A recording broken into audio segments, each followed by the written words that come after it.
big an introduction as I did.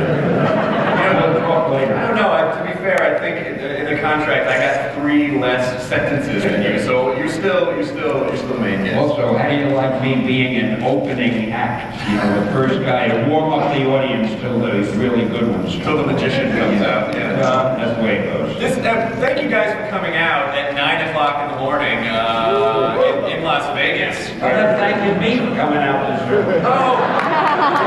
It was easy.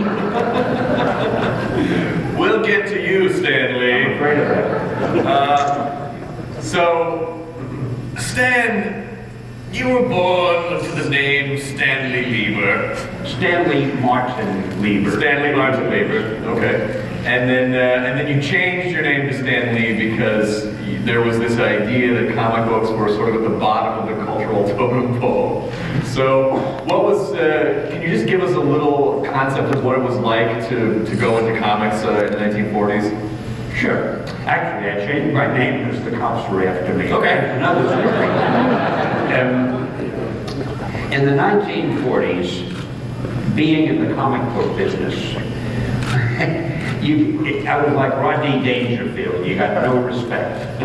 I mean, I'd go to a party with my wife, and somebody would come over. Hey, what do you do? I knew what was going to happen, so I'd say, I'm a writer, and I'd try to walk away. And they'd say, oh, what do you write? So I'd say, magazine stories, and I'd walk a little further. They'd keep following. Finally, I had to say comic books, at which time the person would turn around and walk away. Of course, now it's different. Now I'm in a room somewhere, and somebody said, wait a minute, that's Stan Lee. Excuse me, President Obama, I got to... Yes, exactly. Why do comic books have such a stigma attached to them? Well, I can only tell you what my publisher told me in those early days, the late 40s, 50s. Stan, don't use words of more than 2 syllables. Don't give me talk about characterization and plot. Give me a lot of action. I want a lot of fight scenes, because our readers are either very young kids or illiterate adults. that's what the publisher thought of the public, of his readers. So nobody ever thought that anybody who was educated would read a comic show. And that was the business I was in, you know, terrible. Obviously it worked out pretty well. So when did you start to notice that, oh wait, actually comic books, this is actually a viable career, this can actually be my primary career, and I don't have to be ashamed of it? Well, it really started with the Fantastic Four. You know, when you're in conversation this way, I never know whether to look at you or look at the people. So I'm trying to do both. I'm sort of an equal opportunity. In the television biz, we cheat out, and that guy wants you to look at him. So I said, look at him. Anyway, the question was, when did I know?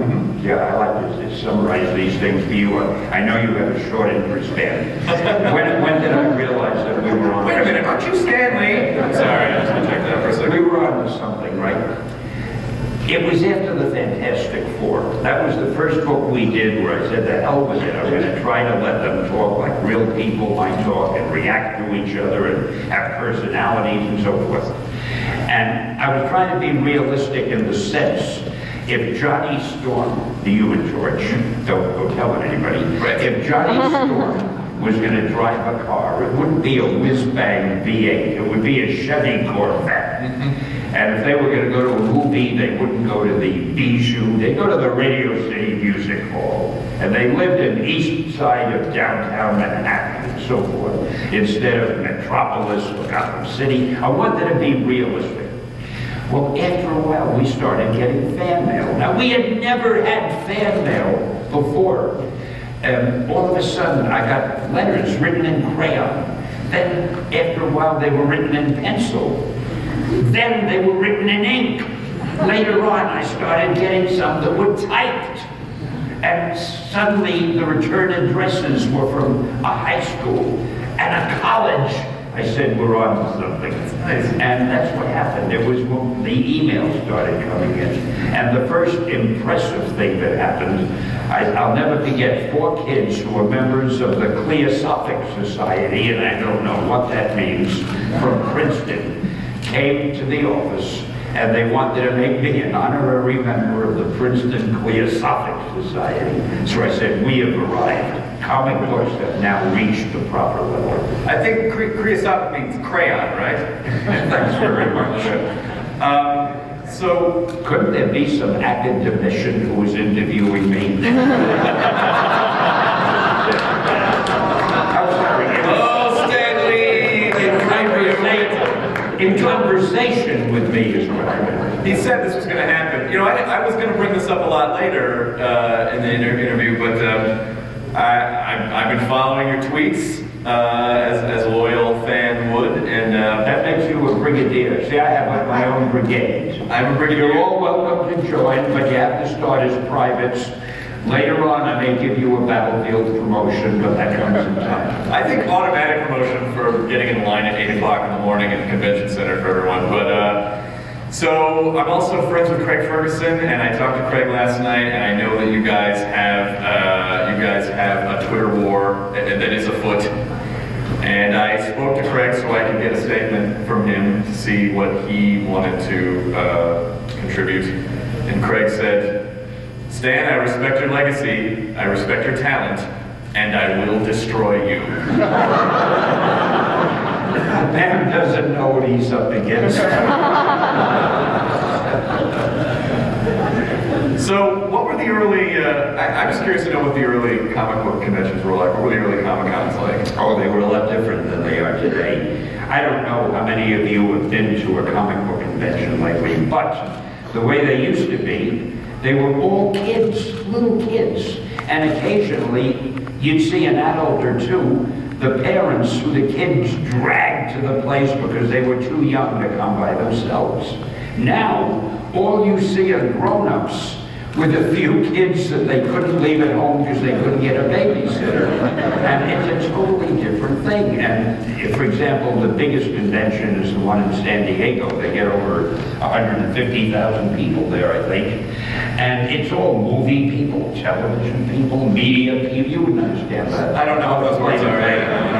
And they're all looking for the next hot movie, the next hot TV show, and the poor kids, they're outside with their noses pressed against the window, wishing they could get in.